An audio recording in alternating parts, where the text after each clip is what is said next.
Hello, my spookies. It's time for another dive into the best horror stories of 2025. Tonight's pick is the kind of story that makes you grateful for solid ground. Imagine surviving a shipwreck, floating under a sun that doesn't care if you live or die, until a shape appears in the fog, a ship, a way out, a second chance. But when you climb aboard, you notice the silence is too perfect. The corridors feel wrong. That smell. The galley is stripped bare, and the walls sound like they're breathing. Because some vessels don't get haunted by ghosts. Some get claimed by something smaller and meaner. But most of all, far more persistent. So enjoy this story, my spookies, and make sure you're subscribed for a new scare every Wednesday, all year long. Now, let's set sail for some terror. The Ship of the Cannibal Rats by David O'Hanlon. This fucking blows, Chance grumbled. Could be worse, Luka said comfortingly. How could this be any worse? The shipping container rocked, not so gently in the waves. A few others bobbed around them amongst the assorted equipment and the corpses of the ship's crew. Dorsal fins of migrating blue sharks darted between the bodies. Occasionally they'd drag one down, or just chomp off a piece, sending the other sharks into a frenzy. A thick fog had persisted since 2 days prior, and the sharks' fins looked like ghosts, flitting around the floating buffet. The ship's captain, McHenry, bobbed in the water with his eyes still open. For whatever reason, the sharks wouldn't eat him, and every so often he floated just right to cast his undead gaze on the stranded men, as if to ask when they'd be joining him. It could be raining again, Luka offered. You know, you're right. Chance let his head fall back on the container with a thud. It would suck if drinkable water started to fall from the sky. It's only been 30 hours since we had a drink, after all. 32, and I'm working on that. Luka walked to the edge of the container. It wasn't uncommon for McHenry to lease space to smugglers. He'd seen the crates hastily loaded in the middle of the night. It didn't look like the drugs they normally picked up. Weapons, maybe. It didn't really matter. Whatever they'd been hauling had brought the ship down fast. Too fast for anyone to react accordingly. 2 of the 3 lifeboats had gone down with the wreckage. The last one was currently adrift and unmanned. Water, food, and an emergency beacon bobbed tauntingly just 100 meters away. 7 dead men floated like lily pads between Luka and salvation. A long fin sliced the surface and then dived down sharply. Make that 6 dead men. Get away from the edge, you dumbass, Chance grumped. One of the sharks is going to jump up and bite your ass. That only happens in the movies. Sharks can't jump. Luka instinctively reached for a pack of cigarettes that wasn't there. Whales jump out of the water all the time to eat penguins, Chance told him. You can use the internet for more than porn, you know. Whales are mammals. What the hell does that have to do with anything? Mammals can jump, Luka shrugged. Fish swim. Fuck, I need a smoke. A shark breached the surface, throwing its body onto the container. It swept its open mouth across the edge, sending Luka into a backward stumble before sliding off into the water. Luka landed hard on his ass and slid on the wet metal. He laughed it off, shakily. So, maybe they can jump, he admitted. Told you so. The waves slapped the back of Luka's head, and he sat up quickly as a dorsal streaked by. He ran his hand through the mop of hair, looking around suspiciously. Another shark swam by, and Luka felt his stomach knot. He could clearly see the bright blue coloration that gave them their name. Luka leaned over the edge a bit more hesitantly. He eyed the serial number, printed vertically on the corner of the container. The sharks were getting more frantic for their share of the dwindling supply of dead bodies. If he was right, there'd be some fresh meat on the menu soon.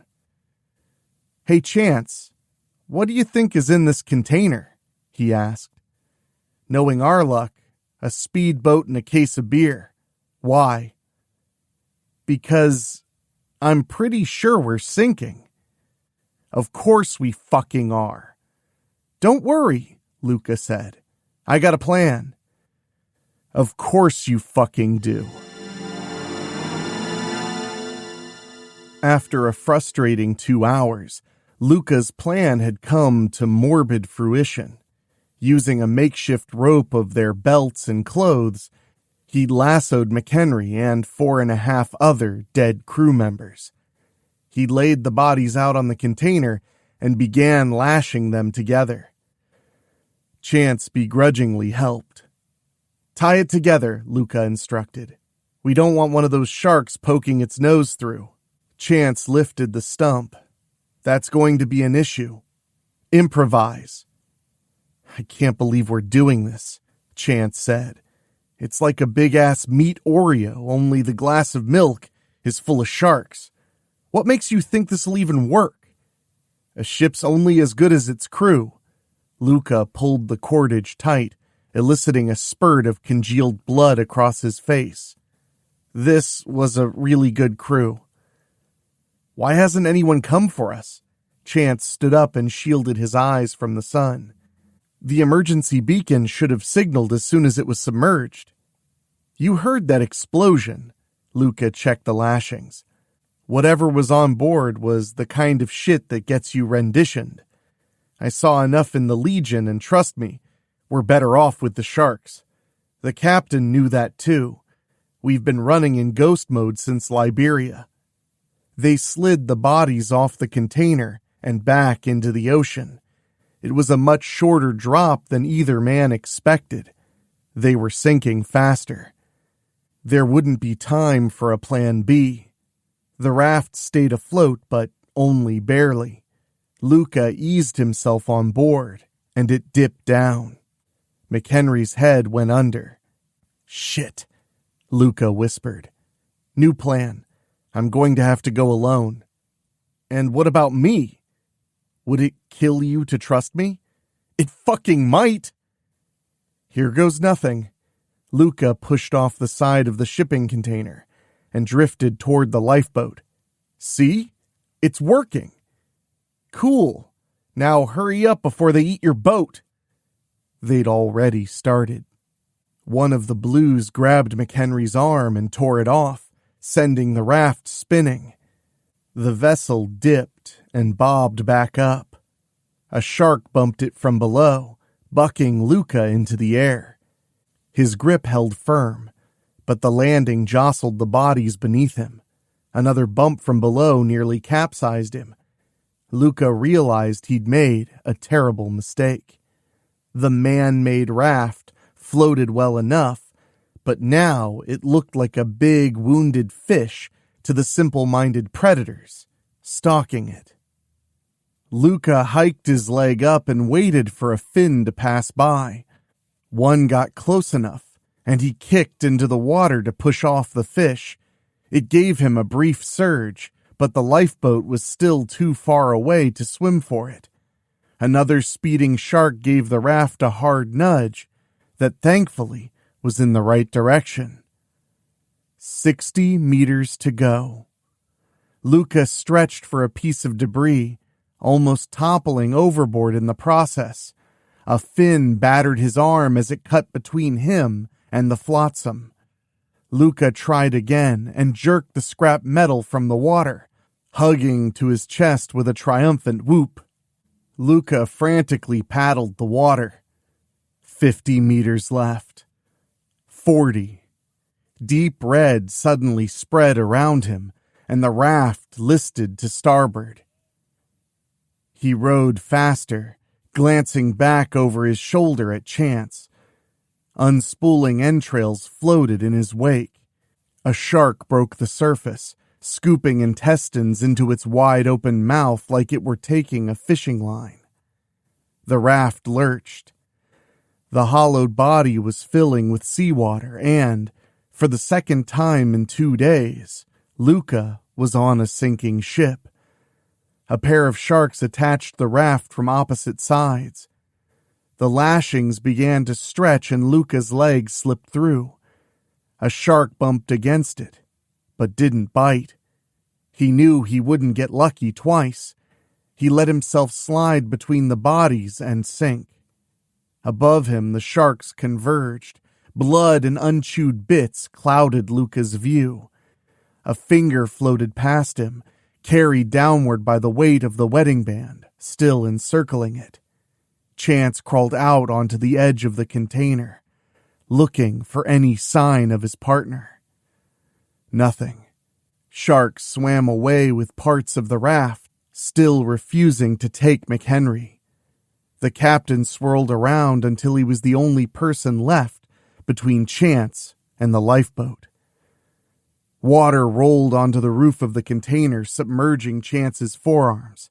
A thud drew his attention to the other end. The shark chomped at the air before sliding back into the ocean. Chance sniffled, then let himself cry. No one was left to see him anyhow. If he was lucky, he'd drown before the sharks started to eat him. "Get away from the edge!" Luka shouted. "Sharks can jump, you know."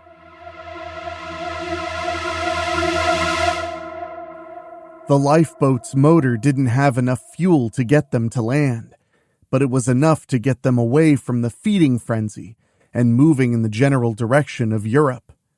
The strobe on the roof flashed constantly through the night, reminding the men of the vast nothing around them as they took turns on lookout. The night wind was frigid, and despite the supplies stowed aboard, a blanket was not included. Not a real one anyhow, just a handful of foil ones that folded up into little squares. They didn't do much for the wet, mostly naked sailors. The emergency position indicator was lit. They assumed that meant it was working. Rescue shouldn't have taken too long. Satellites would pick up the signal and relay it to the nearest local user terminal. Then they'd notify the nearest agency, capable of getting to the men. Neither of them knew how far they were from land, however. They sipped at the bottles of water, just to be safe. "They should pack extra clothes in lifeboats," Luka said. "At least some underwear. There's no way you don't need a fresh pair after your ship sinks." "I don't know about you, but I don't ever plan on leaving land again," Chance said, rolling the bottle between his palms. He snickered. "This fucking shit is crazy, man. Hey, you see that? The light. It was wrong." Chance pointed stern. The strobe flashed again, and Luka saw what his friend was talking about. Brighter. Like it had reflected off. "Oh shit!" Luka scrambled to his feet and out the cockpit. "Grab the torch!" Chance let the flashlight lead as he joined his partner. "What is it?" Luka pointed up. The strobe bounced off the hull of the small cruise ship. Chance laughed and waved his hands in the air. "Hey! We're down here!" he shouted. "Don't bother, she's not running under power." Luka took the flashlight from him. and scanned the side of the ship for markings. "We are setting the world record for bad luck. We almost got ran over by a ghost ship." "Derelict? Way out here?" "No one knows for sure, but best guess is there are thousands of them floating around," Luka told him. "One got loose in Japan a couple years ago. Almost a year to the day it drifted into Canada. There we go." He shined the light on the vessel's name, moving the beam slowly to make out the letters. A broken tow line clanked against the reinforced hull. Luke turned off the light. "Lyudmila Gurchenko?" Chance said. "Must be Russian. Looks like a discount cruise ship." "An ocean liner," Luka corrected him. "They were made for transport, not comfort. That's why she's so small. Been retrofitted for the Arctic, too. That hull's up-armored for icebergs." "Why do you sound so happy about that?" "Pack your shit, Wheezy," Luka smiled. "We're moving on up."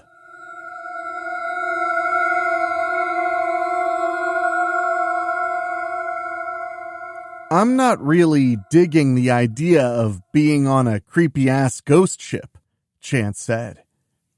"Got anywhere else to be?" Luka scanned the deck for signs of life. "Asleep in the lifeboat until daylight, when this won't suck as bad." They made their way to the bridge, shining their lights in windows as they went. No one moved inside. Luka led the way up the steps. The door moved noisily on its hinges.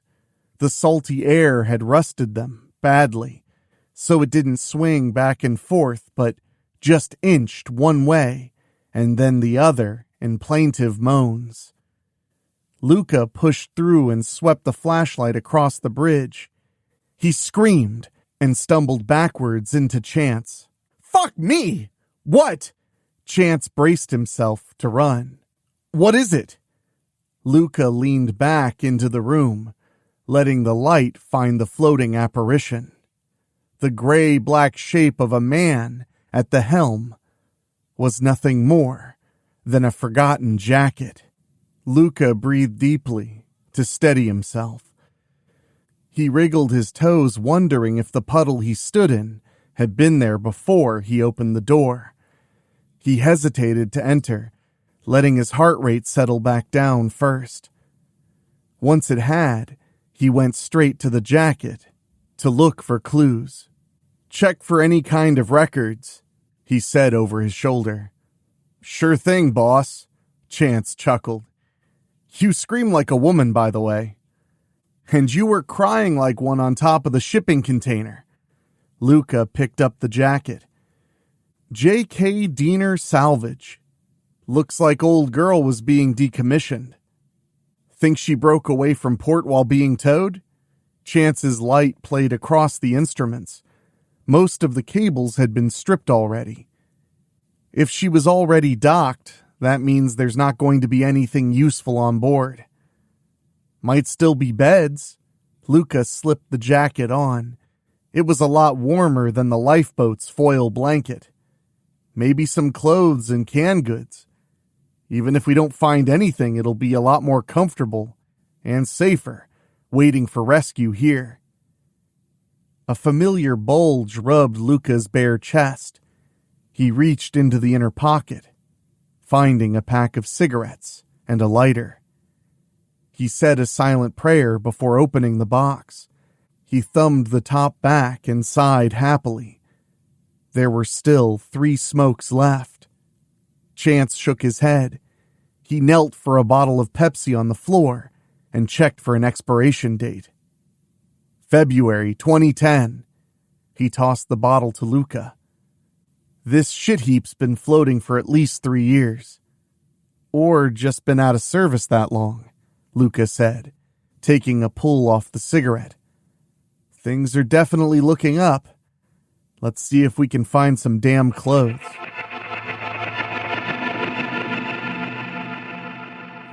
They managed to scrounge up some coveralls in the abandoned crew lockers, as well as a few more stale smokes for Luka's pack. Growling stomachs told them to forego any further pillaging until they checked out the food stores. They proceeded carefully through the corridors to find the galley falling apart. Pots and pans lay strewn about, and the entire place had an odd stench to it. Chance shined the flashlight around the perimeter. "Jackpot," he said, signaling to the series of shelves lined with canned goods. Luka nodded, but was more interested in the smell. He examined the prep surfaces, finding spots of what appeared to be dried blood from the crew's final meal and rodent droppings. He moved the light to the floor and grimaced. The entire surface was speckled with rat shit. He opened a drawer below the table, finding an assortment of butcher knives dotted with rust and stored carelessly. Some primitive fear gnawing at his brain told him to take one. He ignored it and slammed the drawer shut before joining Chase at the shelves. "We got Chef Boyardee," Chance said. "Never thought I'd be so happy to see that fat fuck's face." He lifted the can and scrunched his nose curiously. He shook the can. "What the fuck is this?" He dropped it and grabbed another, shaking it and then tossing it over his shoulder. And then a third. "They're empty!" Luka knelt for the can of ravioli and rolled it over. A massive hole had been torn through the backside. "Check it," he said. Chance glanced down, then turned one around on the shelf. One big hole and some smaller puncture marks locked the tin. Luka slowly panned his light up the shelves. Dried sauces and soups stained them along with the occasional, shriveled morsel of food. Cardboard boxes were little more than scraps. They both looked around hurriedly.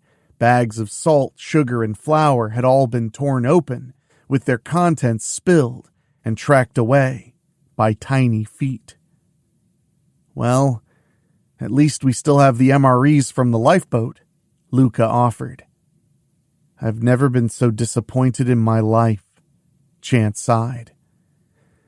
"Even when our ship exploded and we almost got eaten by sharks?" Luka shrugged. "Weird priorities, bro. Think they're dead? The rats, I mean." "Maybe from heart disease after eating all that." Chance illuminated the shelves again. "We need to get our strength back. We should find a place to sleep." Metal clanked somewhere down the narrow corridors. Luka and Chance turned in unison and shined their lights, then laughed at each other's paranoia. They wandered back to the cabins. Luka paid more attention to where they stepped, noting more droppings. They opened the first passenger cabin they came to. That same stench from the kitchen was much worse. Something clamored in the darkness. Chance stepped in first. The mattress looked like it had been used for target practice. Stuffing exploded out of dozens of holes and was dragged around the floor. A built-in dresser had been chewed to the point it had collapsed on itself. A spider's web was intricately spun across the wrecked frame. Luka had his light on it. A big orb weaver occupied the middle. Something shimmered inside the ruined drawer beneath the arachnid. "This place needs a better housekeeper." Chance aimed his light to the bed. "Did that just move?" Luka asked. "Like waterbed moved or like exorcist moved?" They watched the mattress suspiciously, but nothing happened. Chance shook his head. "Bad lighting and waves," he chuckled. "Fuck. We need to see if we can get the electricity on, man. I can't stand this haunted house shit." "That would mean going below deck," Luka reminded him.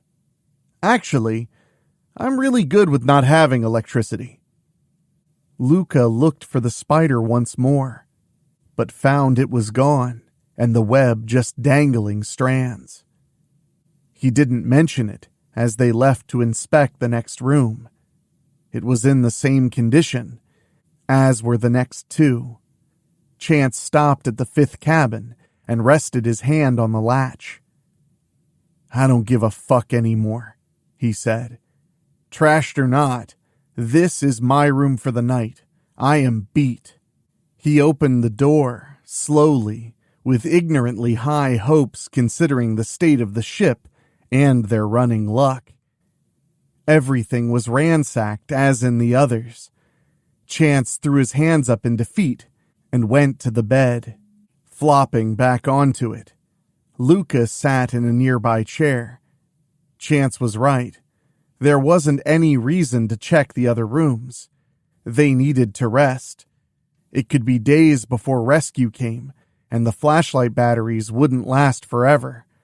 They'd have to work during the day, paint a message on the deck for helicopters to see, try to clean up the bridge so they could keep watch, and look for anything else that might be useful. He laid his head back and closed his eyes. There still wasn't any way in hell he'd sleep on one of the beds. The chair would be just fine. Then it collapsed. Chance bolted upright in a panic, but then broke into laughter when he saw his friend sprawled out on the floor. Luka sat up against the wall. He smiled, wanting to laugh too, but couldn't. Something was squishing under his palm, and his smile started to melt as he moved to see what it was. The rat leg was still bloody and connected to its tail by minuscule strings of meat. Luka held it up by the tail for Chance to see, but the morsel fell to pieces in an instant. "Guess the rats aren't dead," Luka said. "That one is," Chance chuckled. "He's still wet. It was a fresh kill." Luka searched the room with the light. "Think there might be a cat on board too?" "No." Chance's voice sounded off, worried. He lowered his voice to a whisper. "Dude, this bed is definitely moving." Chance pulled at a tattered blanket and shrieked. Dozens of tiny, hairless red bodies wriggled over one another in the folds.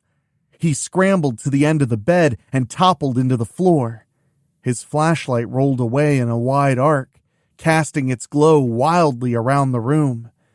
Luka watched the pointy nose push through a hole in the mattress before the light changed direction. When it rolled back around, the rat was halfway out. It hissed and screeched.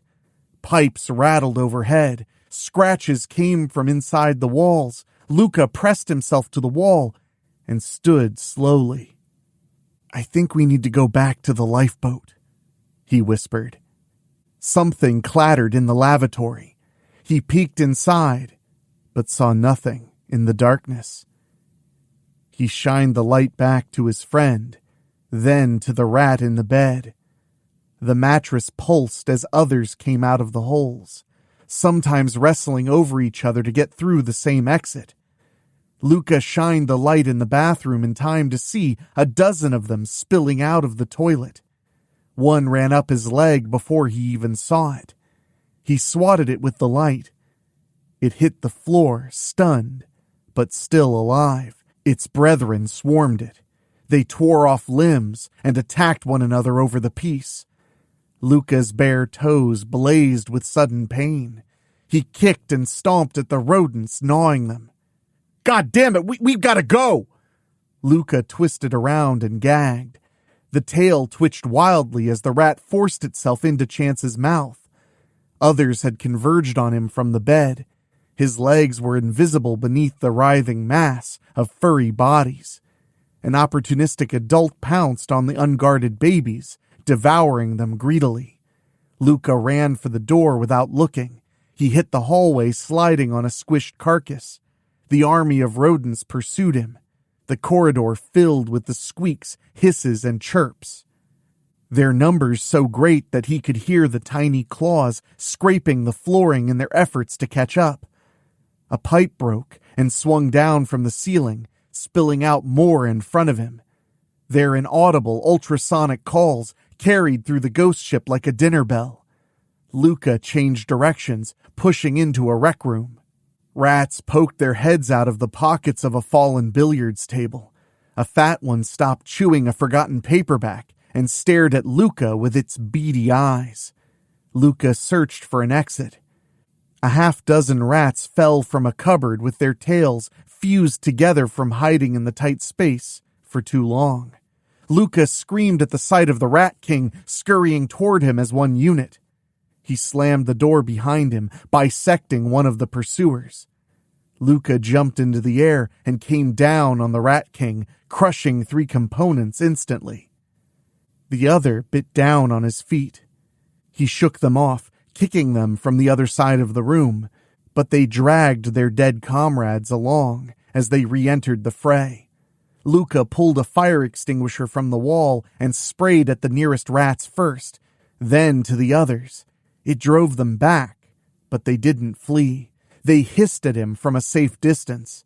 The ones in the hall were grating their claws and teeth at the door, frantically. They'd be through it in minutes. Luka used the fire extinguisher to clear a path to the window and smashed it with the canister. He climbed out of the frame but was too fixated on the rats to pay attention to his exit. The glass sliced the back of his leg, causing him to fall through. Out on the deck, there were no rats.